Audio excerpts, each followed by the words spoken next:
Ayan.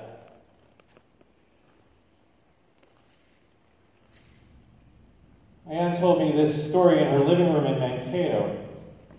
She said, I was 12 years old and I wore my best dress like we were taking a trip. But fleeing means you let go of everything you can't carry. First it was the photographs and clothes, and then the food and water. You get to the point where you can only carry yourself, and death would be better. Somehow you continue. As Ayan told me, when she became a refugee, she thought she was going on vacation. She was excited for the trip. She brought her photo albums, wore her best dress. She brought teddy bears. She brought everything. She got out onto the road and realized that it was something very different. The first thing that happened was her dress was so beautiful that it was attracting rebel soldiers. She was in physical danger. So immediately had to get rid of her dress. And then, of course, she was faced with carrying them. So the photo album went immediately. All of her things went. And then it became a question of, does she choose food or water? You need water to survive, but it's heavy. Where does she keep her food? And eventually, she let go of everything.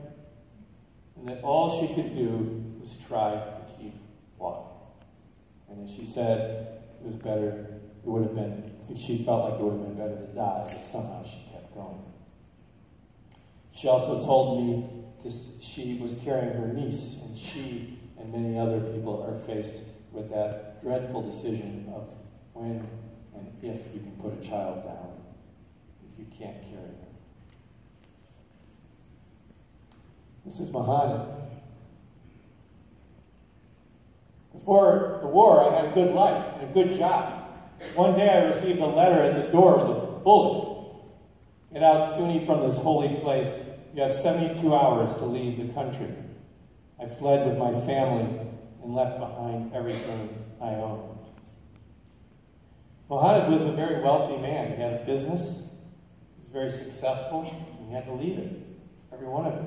We often think, I think mistakenly, that refugees are somehow leaving to come to the promised land of the United States, when in fact it's quite the opposite. That they're leaving for the only reason to ever leave your home and your place is because you have to. And in his case, he left the country and he had not finished his exams. In fact, fleeing in 72 hours meant that he was going to miss his last final exam. So he got across the border and contacted his professors, explained the situation, and then, in order to get his degree, snuck back in while under threat to take the exam and flee once again and get his degree. As a teacher, I say that he has ruined it for every student I've ever had.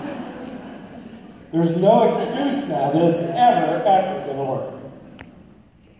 He now has started a barbershop in North Milwaukee. He survived by cutting hair, black market, in the cities that he was living in, and now he started this, and that is his new business.